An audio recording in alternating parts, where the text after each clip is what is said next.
नमस्कार, मैं Parveen Chauhan news of India से। आज हमारी उपस्थिति है लॉली रोड रामनगर शाहपुरा। लोगों में बहुत कंफ्यूजिंग है कि इस बार रक्षाबंधन कब की है, 8 तारीख की या 9 तारीख की, कब की हमें मनानी चाहिए। हमारे साथ में बुद्धिजीवी आचार्य जी हैं, पंडित जी हैं, हम उनसे बात करना चाहेंगे और आपको सारी कंफ्यूजिंग दूर करेंगे इस वीडियो के माध्यम से। कब की रक्षाबंधन आपको मनानी चाहिए, क्या क्या शुभ मुहूर्त होंगे, कौन कौन से समय पे राखी नहीं बांधनी चाहिए, क्या दोष लग रहे हैं इस बार रक्षाबंधन पे, सारी इस वीडियो को आप एंड तक देखिए, सारी आपकी कंफ्यूजन दूर हो जाएगी। हमारे साथ में सुप्रसिद्ध पंडित दान बिहारी जी जुड़ चुके हैं, हम इनसे बात करना चाहेंगे। राधे राधे पंडित जी। राधे राधे जी। बहुत बहुत स्वागत है। जय श्री कृष्ण। पंडित जी, 8 तारीख को रक्षाबंधन मनाएं या कब मनाएं, 9 तारीख को मनाएं, कब मनाएं, आप क्या कहना चाहेंगे? नहीं, रक्षाबंधन 9 तारीख को ही मनाएं, क्योंकि 9 तारीख को क्यों मनाएं और कब, क्या समय है? रक्षाबंधन का समय सुबह से ही प्रारंभ होता है, क्योंकि सुबह बिना कुछ खाए पिए स्नान करने के बाद घर में मिष्ठान बनता है। घर के बाहर सोना पूजे जाते हैं, जिनको सोन पूजने के बाद मिष्ठान से और सोन के साथ पूजन के उपरांत भगवान को भोग लगाते हैं। भोग लगाने के बाद उदया तिथि के हिसाब से भी हम जो त्यौहार मनाते हैं वो पूर्णिमा हमारी 9 तारीख को ही है और पूर्ण तिथि हमारी सूर्योदय से सूर्योदय तक ही मानी जाती है। तो इसलिए किसी संशय में भ्रम में ना पड़ें, क्योंकि शुभ काम के लिए समय की आवश्यकता नहीं है। क्योंकि हमें कोई व्यापार करना हो, कोई वैसा मुहूर्त करना हो, गृह प्रवेश करना हो, तो उसके हम ये चीज़ें देखते हैं। ये तो हमारा वार्षिक सनातनियों का त्यौहार, क्या भाई बहन का प्रेम है, चलता है और चलता आ रहा है और चलता ही रहेगा। हम बात करें इस बार रक्षाबंधन की, इस बार 8 अगस्त को रक्षाबंधन मनाएं या 9 अगस्त को रक्षाबंधन मनाएं? नहीं, रक्षाबंधन 9 तारीख को ही शुभ श्रेष्ठ है, क्योंकि 8 तारीख को 2:12 से पूर्णिमा तिथि प्रारंभ होगी और अगले दिन 9 तारीख को 1:27 तक पूर्णिमा तिथि मनाई जाएगी और मानी जाएगी। जैसे कि आपने बताया, दोपहर को 8 तारीख को भी पूर्णिमा है। कहते हैं कि सावन मास में महीने में जो पूर्णिमा होती है उसमें रक्षाबंधन मनाया जाता है, फिर 8 को क्यों नहीं मनाया जा सकता रक्षाबंधन? क्योंकि चतुर्दशी में जो पूर्णिमा आ रही है तो उदया तिथि नहीं है उस दिन, क्योंकि बहन बिना कुछ खाए पिए रक्षा सूत्र भाई को बांधती है, तब उसके बाद वो कुछ मिष्ठान ग्रहण करती है। क्या क्या कारण है जो कि 8 तारीख को रक्षाबंधन नहीं मना सकते? कारण यही है कि मध्याह्न के समय दोपहर में आ रही है और मध्याह्न तिथि की हमारी तिथि मान्य नहीं की जाती है, क्योंकि पूजा पाठ कार्य के लिए भगवान को सोना पूजने के बाद, भगवान को भोग अर्पण करने के बाद तब भाई को रक्षा सूत्र तिलक किया जाता है। पंडित जी, हमारे दर्शकों को ये बताइए, रक्षाबंधन मनाने के लिए बहनों को क्या सामग्री लेनी चाहिए, क्या विधि होती है, क्या विधान होता है? हमारे सनातनियों में सबसे बड़ी विधि और विधान, बहन आती है, एक थाली लेती है, थाली में कुमकुम, अक्षत और राखी और मिष्ठान में सबसे प्रिय घेवर, जो श्रावण मास में शुभ और श्रेष्ठ और ख़ासकर हमारे इसी त्यौहार के लिए बनता है। तो बहन आती है, थाली में लगा के भाई को बिठा के बड़े प्यार के साथ भाई की टीका करती है, टीका करके भाई की राखी बांधती है और भाई को मिष्ठान खिलाती है। भाई बड़ा खुश होता है और खुश होकर बहन के लिए खूब अच्छी सी भेंट अर्पण करता है। सुंदर सुंदर बहनें राखी लाती हैं, जिस बहन का जैसा हिसाब है उसी तरह से वो रक्षा सूत्र लाती हैं। ये रक्षाबंधन की पूजा का विधान है। बहुत ही सनातन पद्धतियों में बड़े विधिवत, सांसारिक और समझ लो कि सुंदर तरीक़ा से सभ्य कपड़े पहनने चाहिए। धोती पहननी चाहिए, सर पे पल्लू बहन के ज़रूर होना चाहिए। असभ्य कपड़े, आधे कपड़े त्यौहार में नहीं पहनने चाहिए, क्योंकि असभ्यता हमारी सनातन पद्धति की नहीं है। देखो, अंग्रेज़ सनातनी पद्धति को अपनाते हैं, गले में कंठी, मस्तक पे टीका, हाथ में माला, निम्बार की तिलक वो लोग लगाते हैं और हम उनकी परिभाषा के हिसाब से अपनी अपनी व्यवस्था को छोड़ रहे हैं। तो वो भी जानते हैं कि सनातन पद्धति बहुत ही सुंदर है, बहुत ही अच्छी तरीक़ा से ये त्यौहार मनाते हैं, उनको ज्ञात हो चुका है। तो हमारी भी बहन बेटी बड़े सुंदर तरीक़ा से सुंदर सुंदर वस्त्र पहने और पूरे वस्त्र पहने, भाई भी अच्छे सुंदर वस्त्र पहने, जिससे पता लगा कि कुछ सनातनियों का कोई विशेष पर्व और विशेष त्यौहार है।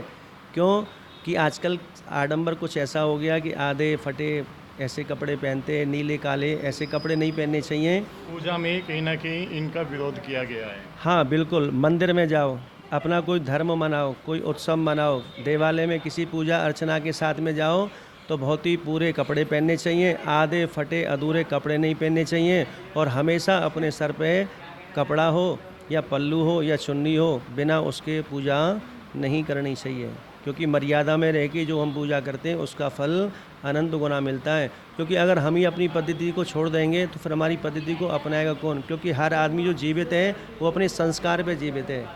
इसलिए हमारी सनातन पद्धति सबसे व्यवस्था में आगे चल रही है, क्योंकि हमारे उसमें बड़ी ही सुंदर तरीका का मिष्ठान खाना, सादा खाना, सिंपल रहना, राम राम की व्यवस्था रखना, भगवान पूजा करना, ये तो सारी पूजाएं सब व्यवस्थाओं में अलग अलग हैं। तो हमारी सनातन पद्धति श्रेष्ठ है, शुभ है, इसको दिखावे में ना ले जाएं। इस पद्धति को, संस्कार को अपने बच्चों में आगे बढ़ाएं। सामने वाला भी अगर कोई देखे तो देखे, बोले देखो किसकी बेटी जा रही है, बड़े सुंदर कपड़े पहन रखे हैं, बड़ी सुंदर लग रही है, तो बढ़िया श्रृंगार के स्वरूप के साथ अपने घर आएँ, भाइयों की पूजा करें, टीका करें, अर्चना करें और बड़े प्यार से इस त्यौहार को मनाएं। और त्यौहार को त्यौहार के तरीक़ा से मनाएं, उसको दिखावे में ना लें, क्योंकि दिखावे की वजह से हमारे त्यौहार ख़राब होते जा रहे हैं और आधे आधे त्यौहार बढ़ते जा रहे हैं। क्योंकि दोपहर को जैसे अभी ये तिथि की बात चल रही है, 8 तारीख को आ रही है और फिर अगले दिन 9 तारीख को आ रही है, तो इसी वजह से भी लोगों का उत्सव कुछ ख़त्म होता जा रहा है। ये कहीं ना कहीं कैलेंडरों में कहीं 8 तारीख है, कहीं 9 तारीख है, तो कहीं ना कहीं विचार करने की देखो आवश्यकता तो बनती है। अब उसमें ऐसा होता है ना कि जो कैलेंडर वाले हैं, गलती उनकी भी नहीं है, वो तो 2 बत्ती से आ रही है, उन्हें छाप दिया, वो लिख के देते हैं। वो भी कहीं ना कहीं कैलेंडर जो बनाते हैं वो भी कहीं ना कहीं आप जैसों से ही, आचार्यों से ही सलाह लेके तभी बना। नहीं, देखो उसमें एक बात आती है, हमारे 3 साल में एक 13वां महीना बनता है, उसमें तिथियां घटती बढ़ती रहती हैं, तो ये तिथि अगर घटेंगी बढ़ेंगी नहीं तो वो 13वां महीना बन के तैयार नहीं होगा। तो कैलेंडर वाले, पत्रे वाले, हम जो भी पत्रा में देते हैं ना, वो साफ लिख के देते हैं, भाई इतने बजे से ये तिथि आ रही है और इतने बजे तक ये तिथि रहेगी। तो हमें तिथि वो तो अपनी लिख के क्लियर हैं, वो ये नहीं कह रहे हैं कि आप ये कार्य इस दिन करो, लेकिन इंटरनेट पे, फेसबुक पे वो चीज़ तुरंत वायरल हो जाती है कि रक्षाबंधन 2:32 पूर्णिमा आ रही है, अगले दिन तक इतने बजे तक ये रहेगी। लेकिन पत्रा ये कहता है कि सूर्योदय में जो तिथि है, उदयान तिथि कोई पत्रा लेके चलता है, चाहे वो 10 मिनट के लिए हो, लेकिन वो 24 घंटे पूर्णिमा मनाई जाएगी। और हमारे उसमें केवल तिथि से ही कोई कार्य, जन्माष्टमी के हिसाब से ही मनाई जाती है। जैसे 15-16 की पद्धति है तो जन्माष्टमी 16 की भी मनाई जा रही है, और जिस दिन की जन्माष्टमी है उसी दिन का शनिवार का हमारा ये रक्षाबंधन है। तो 8वें दिन जन्माष्टमी है और 8 दिन पहले हमारा रक्षाबंधन है। तो इसमें कहीं से कहीं तक कोई संदेह नहीं है और कोई इसमें परेशानी नहीं है। बड़े प्यार से, खुशी से खूब मनाएं, खूब खाएं, कोई वहम में ना पड़े, किसी प्रकार का कोई वहम नहीं है। अरे ये तो वार्षिक कब से चलता आ रहा है उत्सव, हम मनाते आ रहे हैं। बहन आती है, जब आती है बड़े प्यार से राखी बांधती है, खिलाती है, पिलाती है। जब बहन जाती है तो हम उसे विदा देते हैं और बहन अपने घर को खुशी खुशी जाती है, फिर हम जाते हैं। तो इस संसार का नियम है और सालों साल से आ रहा है चलता हुआ, और ऐसे ही चलता रहेगा। समय में ना पड़ें, समय के हिसाब से तो कोई कार्य नहीं होता है। पंडित जी जब विवाह कराते हैं तो लगन डालते हैं फेरों की 1 बजे, लड़का लड़की 4 बजे बैठते हैं। वो भी महीना कहीं ना कहीं मुहूर्त वहाँ पे भी हाँ, विचार करने वाले। तो मुहूर्त वो है। और फिर बार बड़ा की त्यौहार में मुहूर्त की तो आवश्यकता है ही नहीं। बारात दूल्हे दरवाजे पे पहुंच जाए और शुभ सुबह से ही चालू हो जाती है, जब तक बेटी विदा ना हो।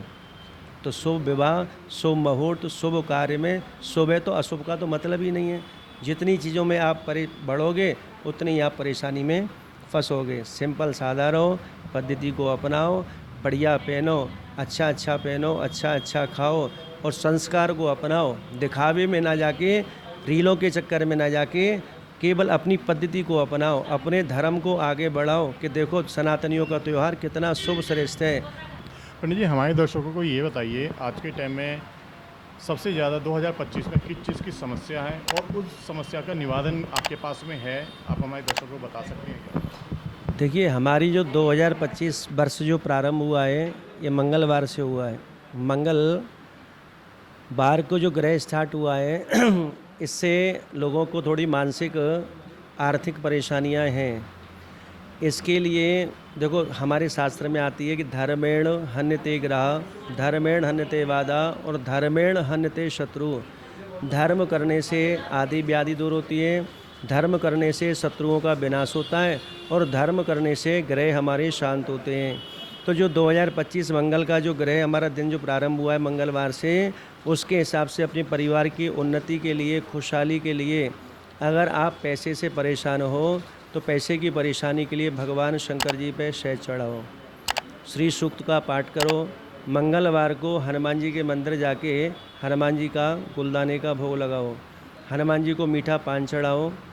और उसके उपरांत में जिन जिन लोगों पे शनि की स्थितियां थोड़ी ख़राब हैं, धनु राशि, मेष राशि, मीन राशि, कुंभ राशि, सिंह राशि, इन पे शनियों की स्थिति थोड़ी ख़राब है, मेष की और सिंह की स्थिति थोड़ी ज़्यादा ख़राब है, तो वो लोग गुड़ चने का भोग लगा के बाँटें, शनि की पूजा पाठ किया करें। क्योंकि ब्राह्मणों के पास किसी चीज़ का कोई उपाय नहीं है, उपाय है तो भगवान के पास है। भगवान की पूजा कभी व्यर्थ नहीं जाती है। धर्म करने से भगवान रक्षा करते हैं, क्योंकि मनुष्य तो स्वार्थी है। जब तक आदमी के पास होता तब तक बात करता है, जब ना हो तो आदमी अपना उसका संग छोड़ देता है। भगवान हर समय, हर पल, हर घड़ी मनुष्य के साथ रहते हैं, तो भगवान की उपासना पूजा पाठ कभी व्यर्थ नहीं जाती है। धर्म की जड़ हमेशा हरी है। अपने आप पे थोड़ा धैर्य रखना चाहिए, विश्वास रखना चाहिए। लेकिन हम क्या है कि हम समय से पहले हर चीज़ की व्यवस्था चाहते हैं, इसलिए हम परेशान हैं। अगर आर्थिक समय हमारा ठीक नहीं है तो थोड़ा सा अपने खर्चे को कंट्रोल करो, और खर्चे को कंट्रोल करके भगवान की थोड़ी उपासना ज़्यादा करो, क्योंकि भगवान ही हैं जो बुरे समय में और ख़राब समय में, विपत्ति में हमारा संग देते हैं। तो इसलिए भगवान की पूजा तो खूब करनी चाहिए। ब्राह्मण भी यही बताते हैं कि भाई आपका शनि खराब है, राहु खराब है, सूर्य खराब है, उसके लिए आप ये उपासना करो। तो सर्वप्रथम ये तो हर घर में होना चाहिए, घर घर तुलसी ठाकुर सेवा। घर में तुलसी का वृक्ष हो, गोपाल जी की व्यवस्था हो, और डेली मंदिर जाके शंकर जी पे जल चढ़ाना चाहिए। एक रोटी गऊ को घर से ज़रूर देनी चाहिए। अगर व्यापार अच्छा नहीं चलता है, परेशानी रहती है, तो पक्षियों को खूब दाना डालें हर बुधवार। अगर रोज़ हो तो रोज़ डालना चाहिए। घर में विपत्ति, अगर परेशानी, शारीरिक कष्ट है, तो गऊ को चारा खिलाना चाहिए, क्योंकि गणेश जी महाराज विघ्न हरण हैं। क्योंकि विघ्न हरण मंगल करण, तो भगवान विघ्न को हरते हैं, तो इसलिए भगवान गणेश की उपासना भी करनी चाहिए। और मंदिर तो भगवान के दर पे तो रोज़ जाना चाहिए, चाहे हमारे पास समय हो या ना हो। क्यों? कि हम भगवान से वायदा करते हैं कि भगवान मुझे आप गर्भाशय से बाहर निकालो, मैं नरक कुंड में वास कर रहा हूँ। क्योंकि मनुष्य माँ के गर्भाशय में ही नरक में रहता है, क्योंकि नरक में रहने पे सर नीचे पैर ऊपर रहते हैं। तो भगवान से रोज़ विनती करता है कि प्रभु आप मुझे बाहर निकालो, मैं नरक कुंड से कब बाहर जाऊंगा, और बाहर जाऊंगा तो हर श्वास में मैं आपका नाम लूँगा। लेकिन हम माया जाल में कुछ ऐसे फंस जाते हैं कि भगवान के नाम को ही भूल जाते हैं। क्योंकि भगवान हर चीज़ देते हैं, आयु, आरोग्य, ऐश्वर्य, बुद्धि, विद्या, व्यापार, वृद्धि, प्रतिष्ठा। उसके उपरांत भी जो हमारी मन की कामनाएं, भगवान उसको भी पूरा करते हैं। लेकिन थोड़ा समय चाहिए, और डिमांड इतनी होनी चाहिए ठाकुर जी से जो भगवान पूरी कर सकें। ऐसा नहीं कि भाई व्यवस्था लंबी हो तो ठाकुर जी देने में भी थोड़ा सोचें। तो इसलिए भगवान की पूजा कभी व्यर्थ नहीं जाती है। जो ब्राह्मण है, ब्राह्मण एक ही बात बताएगा कि आप भगवान की उपासना करो। भगवान की उपासना कभी व्यर्थ नहीं जाती है। भगवान की भक्ति करो, बड़ों का सम्मान करो, माता पिता का खूब आदर सत्कार करो। आज के समय में दिखावा ज़्यादा है। हम बाहर जाते हैं, बाहर जाके तीर्थ स्थल पर खूब पूजा पाठ करते हैं, लेकिन दिखावे की ओर 10,000 रुपये एक पिकनिक टूर पे हम खर्च कर देते हैं। जैसे कि सपोज करो कि हरिद्वार गए, 3,000 का तिल डलवाया, 2,000 का खाना खाया, 2,000 का कमरा लिया, सुबह गए, रात को वापसी अपने घर में आ गए। हमने उसमें से 500 रुपये भी किसी पंडित जी को दान में नहीं दिए। अगर किसी ने हमसे मांग लिए तो लोग कहते हैं पंडित जी तो मांगते हैं। तो 10,000 भी आप खर्च करने की आवश्यकता नहीं है। आप 10 रुपये खर्च करो, लेकिन भगवान के दरबार में रोज़ मंदिर जाओ। पिकनिक तौर पे नहीं, पूजा तौर पे, मर्यादा से जाओ, सभ्यता से जाओ। अरे भगवान से करके तो देखो। कहीं ना कहीं अपनी आस्था को बनाए। बिन मांगे मोती मिले और मांगी मिले ना भीख। भगवान बिन मांगे देते हैं और खूब देते हैं। हमारे पास है क्या? कुछ नहीं है। जब आते हैं खाली याद आते हैं, और जाते हैं तो खाली याद जाते हैं। पर सोचना किस बात का? अरे देने वाला तो प्रभु है। जब उस पर ही भरोसा नहीं है तो ब्राह्मण कोई किसी को नहीं दे सकता है। अगर भरोसा करते हो, विश्वास करते हो, तो रोज़ मंदिर जाके भगवान की उपासना करो।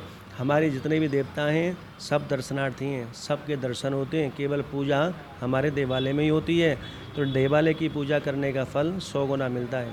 इसलिए रोज़ मंदिर की उपासना, भगवान की पूजा पाठ करें, बड़ों का सम्मान करें। और अगर विपत्ति परेशानी हो तो अपने धैर्य को बनाए रखें। धैर्य में थोड़ा डगमगाए ना, होपलेस ना हो, क्योंकि मनुष्य थोड़ा बेचैन है। क्योंकि 100 किलो की क्षमता है तो वो 500 किलो का भार उठा रहा है। तो 500 किलो के भार को आप 200 किलो का करो। अगर हम ज़्यादा उठाएंगे तो ज़्यादा समय तक हम दूर तक नहीं चल पाएंगे। तो इसलिए भगवान रक्षा करते हैं और उपाय हमारे पास है तो यही है कि भगवान की उपासना और ग्रहों का दान, ग्रहों की पूजा करने से ही ग्रह शांत होते हैं, और ग्रह शांत होते हैं तो सब चीज़ ठीक हो जाती है। क्यों? कि मनुष्य अपने कर्म से ही अपने आप को सुधार सकता है। अगर ख़राब समय आता है तो सबसे पहले आदमी भगवान को छोड़ता है, भगवान के पास ना जाके गलत जगहों पर जाने लगता है, अच्छे लोगों का संग छोड़ के कुसंगति में जाने लगता है। क्यों? कि अच्छे लोग अच्छी सलाह देते हैं, उसे अच्छी सलाह पसंद नहीं आती है। कुसंगति में जाता है तो वहाँ ऐसा कोई कहने वाला ही नहीं होता है, क्योंकि जो अपना होगा वो सही सलाह देगा। क्योंकि जब कोई अपने का नुकसान होता है, और जब कोई पराया होगा तो कोई सही सलाह नहीं देता है। तो इसलिए भगवान की पूजा तो हर घड़ी, हर पल, हर समय, जितना समय हो उस समय में से कुछ समय निकाल के ज़रूर करनी चाहिए। बहुत बहुत धन्यवाद पंडित जी।